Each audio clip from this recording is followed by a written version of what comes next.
Kami dari kelompok 8 dengan saya sendiri, Salsabila Pane, lalu ada rekan saya, Ayu Purnama, Winnie Apriliani, Lydia Kando, dan Nanda Silviana Vitasari. Di sini kami dari kelas 6 di HMA, mata kuliah Hukum Lingkungan Internasional, akan mempresentasikan sekaligus menjelaskan Paris Climate Agreement.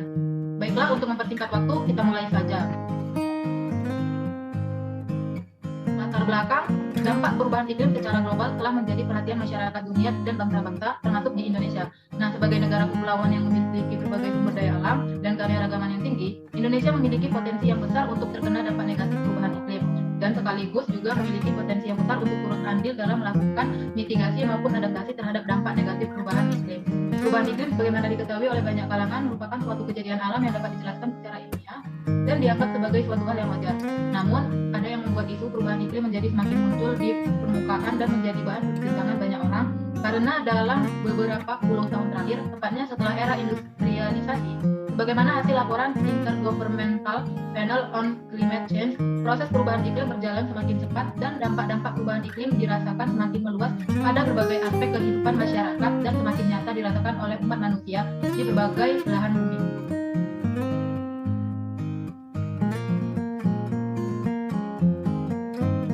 Kaitan dampak perubahan iklim dengan kehidupan umat manusia, baik manusia sebagai pelaku aktivitas yang mengemisikan gas rumah kaca maupun sebagai yang terkena dampak, menjadikan isu perubahan iklim semakin menjadi perhatian negara di dunia yang bersatu di bawah payung kerangka kerja perserikatan bangsa-bangsa untuk perubahan iklim dan bernegosiasi untuk mencari jalan terbaik dan kompromi dalam berbagi peran dan kewajiban dalam mengendalikan perubahan iklim dan menangani dampak-dampaknya. Mitigasi dan adaptasi merupakan dua aspek kegiatan yang digunakan sebagai instrumen utama dalam menangani dampak-dampak perubahan iklim. Dalam konteks nasional, pengendalian perubahan iklim merupakan amanat konstitusi bahwa setiap orang berhak hidup sejahtera, lahir dan batin, bertempat tinggal dan mendapatkan lingkungan hidup yang baik dan sehat serta berhak memperoleh pelayanan kesehatan. Negara memberikan arah dan berkewajiban memastikan agar pembangunan yang dibutuhkan untuk memenuhi kesejahteraan rakyat tetap memperhatikan perlindungan aspek lingkungan dan sosial. Dengan adanya kesadaran akan ancaman dari dampak-dampak negatif perubahan iklim, pengendalian dan penanganan perubahan iklim bukan merupakan suatu beban bagi negara, namun sudah saatnya menjadi suatu kebutuhan. Dengan demikian, komitmen negara dalam menangani perubahan iklim merupakan agenda nasional.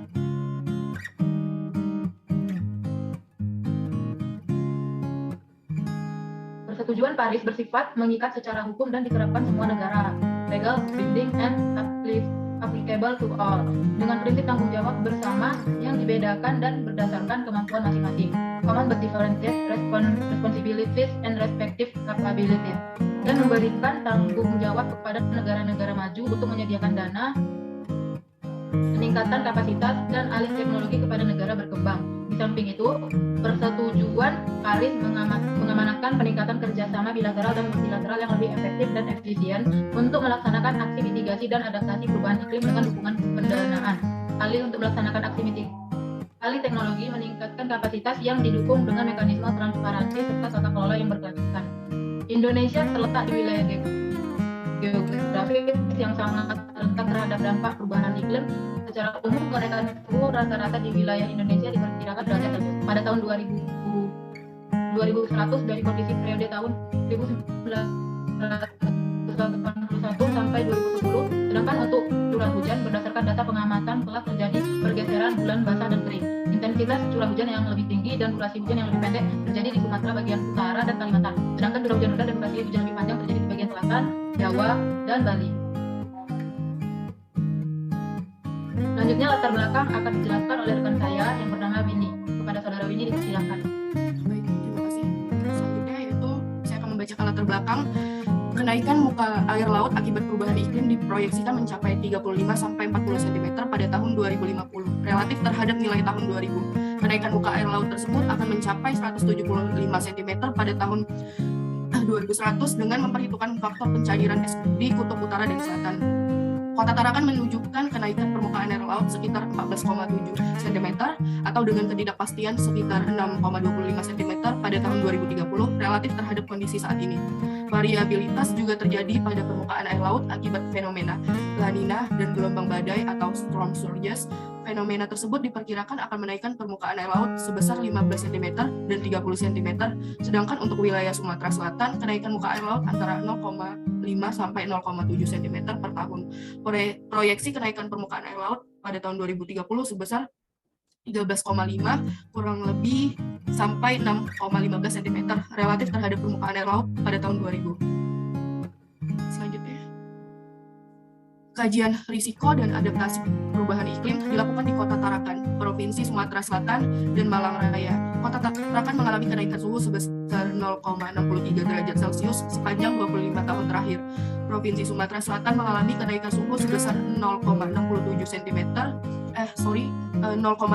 derajat Celcius, sedangkan Malang Raya mengalami kenaikan 0,69 derajat Celcius. Kota Tarakan banyak terpengaruh oleh potensi fenomena El Nino, bahkan pernah mengalami kekeringan yang panjang pada sekitar tahun 1961 sampai 1970-an. Dan di bulan April sampai Agustus terjadi defisit curah hujan sekitar 100 mm dari nilai rata-ratanya. Dengan jumlah pulau lebih dari 17.000 dan sebagian besar ibu kota provinsi serta hampir 65% penduduk tinggal di wilayah pesisir, wilayah Indonesia rentan terhadap dampak perubahan iklim, khususnya yang disebabkan oleh kenaikan muka air laut serta penggenangan akibat banjir di wilayah pesisir atau ROP. Kenaikan muka air laut selain menyebabkan dampak langsung berupa berkurangnya wilayah akibat tenggelam oleh air laut, rusaknya kawasan ekosistem pesisir akibat gelombang pasang, juga menimbulkan dampak tidak langsung berupa hilangnya atau berubahnya mata pencaharian masyarakat, khususnya masyarakat yang tinggal di tepi pantai, berkurangnya areal persawahan dataran rendah di dekat pantai yang akan berpengaruh terhadap ketahanan pangan, gangguan transportasi antar pulau, serta rusak atau hilangnya objek wisata pulau dan pesisir. Selanjutnya, Persetujuan Paris merupakan perjanjian internasional tentang perubahan iklim yang bertujuan untuk menahan kenaikan suhu rata-rata global di bawah 2 derajat Celcius di atas tingkat di masa pra-industrialisasi dan melanjutkan upaya untuk menekan kenaikan suhu ke 1,5 derajat Celcius di atas tingkat pra-industrialisasi. Selain itu, Persetujuan Paris atas Konvensi Kerangka Kerja Perserikatan Bangsa-Bangsa mengenai perubahan iklim yang selanjutnya disebut Persetujuan Paris diarahkan untuk meningkatkan kemampuan adaptasi terhadap dampak negatif perubahan iklim, menunjukkan ketahanan iklim dan pembangunan rendah emisi tanpa mengancam produksi pangan, dan menyiapkan skema pendanaan untuk menuju pembangunan rendah emisi dan berketahanan iklim. Pemerintah Indonesia telah menandatangani Paris Agreement to the United Nations Framework Convention on Climate Change atau Persetujuan Paris atas Konvensi Kerangka Kerja Perserikatan Bangsa-Bangsa mengenai perubahan iklim pada tanggal 22 April 2016 di New York, Amerika Serikat. Next, selanjutnya akan dibacakan oleh rekan saya, Ayu. Terima kasih. Jadi apa saja manfaat setelah Indonesia mengesahkan Persetujuan Paris? Pertama, manfaat yang kita dapat adalah bisa meningkatkan perlindungan wilayah Indonesia yang sangat rentan terhadap dampak perubahan iklim melalui mitigasi dan adaptasi perubahan iklim. Manfaat yang kedua, peningkatan pengakuan atas komitmen nasional dalam menurunkan emisi dari berbagai sektor, pelestarian hutan, peningkatan energi terbarukan, dan peran serta masyarakat lokal dan masyarakat adat dalam pengendalian perubahan iklim yang selama ini diperjuangkan oleh Indonesia. Manfaat yang ketiga, menjadi para pihak yang dapat berperan serta dalam pengambilan keputusan terkait Persetujuan Paris, termasuk dalam pengembangan modalitas, prosedur dan pedoman pelaksanaan Persetujuan Paris. Manfaat keempat, Indonesia dapat memperoleh kemudahan untuk mengakses sumber pendanaan, teknologi transfer, peningkatan kapasitas bagi implementasi, aksi, mitigasi, dan adaptasi. Selanjutnya, materi pokok dari Persetujuan Paris akan dijelaskan oleh rekan saya, Lydia Kando. Baiklah, di sini saya akan mempresentasikan tentang Persetujuan Paris menurut materi pokok substansi sebagai berikut. Yang pertama itu tujuan Persetujuan Paris itu merupakan yang menjadi salah satu faktornya adalah untuk membatasi kenaikan suatu suhu global di bawah 2 derajat Celcius dari tingkat industrialisasi dan melakukan upaya membatasinya hingga di bawah 1,5 derajat Celcius. Kemudian yang kedua itu kewajiban masing-masing negara untuk menyampaikan kontribusi yang ditetapkan secara nasional atau nationally determined contribution, atau dalam kata lain kontribusi penurunan tersebut harus meningkatkan setiap periode dan negara berkembang perlu mendapatkan dukungan untuk meningkatkan ambisi tersebut. Kemudian yang ketiga, komitmen para pihak untuk mencapai titik puncak emisi gas rumah kaca secepat mungkin dan melakukan upaya untuk menurunkan emisi secara cepat melalui aksi mitigasi.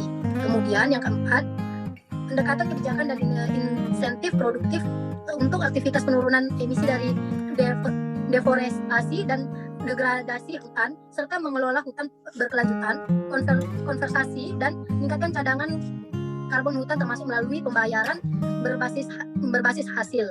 Kemudian, selanjutnya, pengembangan kerjasama sukarela antara negara dalam rangka penurunan emisi termasuk melalui mekanisme pasar dan non-pasar.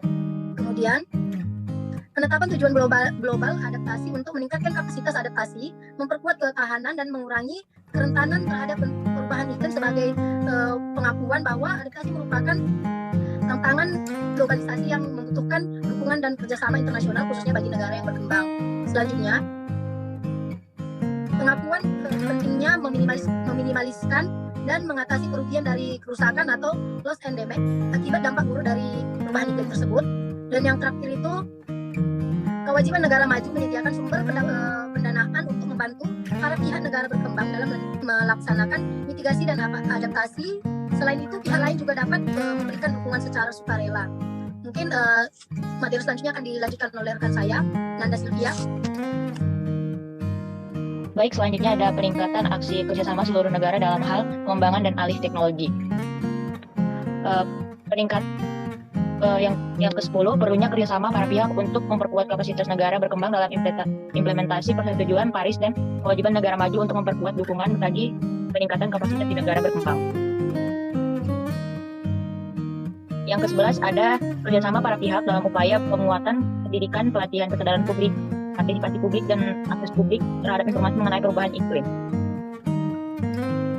Selanjutnya ada pembentukan dan pelaksanaan kerangka kerja transparansi dalam rangka membangun rasa saling percaya dan meningkatkan efektivitas implementasi meliputi aksi maupun dukungan dengan fleksibilitas bagi negara berkembang, dan kerangka ini merupakan perkembangan dari yang sudah ada di bawah konvensi.